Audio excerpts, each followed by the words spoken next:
គាត់ជា mentor របស់ខ្ញុំចាគាត់បរៀនខ្ញុំបានជាច្រើនហើយនេះខ្ញុំក៏សូមអរគុណដល់បងប្អូនលោកពូលោកតាលោកយាយទាំងអស់ដែលមកនៅថ្ងៃនេះចូលបានប្រហែលជា10500ហើយដើម្បី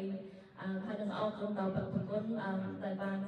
បញ្ជូនទៅសមាគមវិញដើម្បីពេញបានចាមនុស្សចាស់ក្រុមមនុស្សចាស់គឺក្រុមធំមួយក្នុងសមាគមខ្មែរយើងបានជួយមនុស្សចាស់ជាច្រើនដូចជាមានកម្មវិធី exercise បន្តិច2ដងទៅជូនទៅ swimming pool ក៏ជួយទៅជូនទៅកន្លែងផ្សេងឥឡូវឡានយើងនឹងចាស់បំផុតហើយ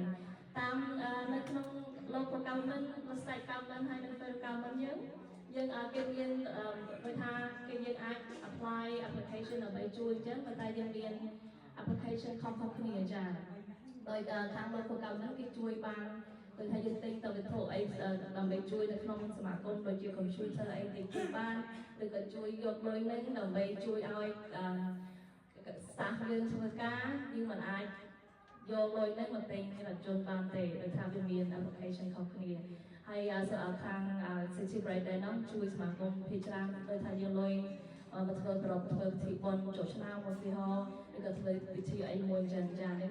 គេអាចជួយបានខាង state government ក៏មានខាង grant គេជួយផ្សេងគ្នាដែរប៉ុន្តែយើងមិនអាចទៅសុំ government មកទិញរថយន្តហ្នឹងពិបាកដើម្បី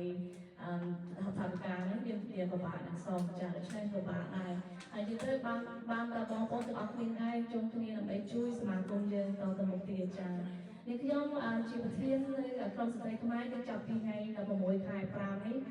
ឆ្នាំនេះហ្នឹងបងឥឡូវបងពង្រីកដើម្បីឲ្យកម្មវិធីរវើទៅមុខនេះ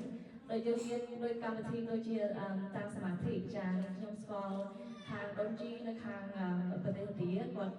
ពូប្រហែលជា20ឆ្នាំជាងហើយគាត់បរៀនវិធីសមាធិនៅសមាគមខ្មែរចាធម្មតាពួកយើងធ្វើនៅថ្ងៃពុធតែព្រឹកថ្ងៃពុធមកពី10ទៅមកបណ្ដប់អញ្ចឹងយើងមានបរៀនយូហ្គាហើយបានរៀនសមាធិហើយនេះខ្ញុំក៏ចង់ឲ្យយើងមានធ្វើមហោបជាដោយបរិញ្ញាធ្វើមហោបជាដើមហើយក៏បរិញ្ញាពីខាWomen's Health ឬមានសេមីណាអីចឹងចានៅថ្ងៃមុខហ្នឹងដើម្បីជួយក្រុមស្ត្រីខ្មែរដើម្បីឲ្យយល់ស្គាល់ពីរឿងទៅដូចថាយើងត្រូវការនិយាយជាមួយពេទ្យស្ត្រីពីរឿងបញ្ហាខាង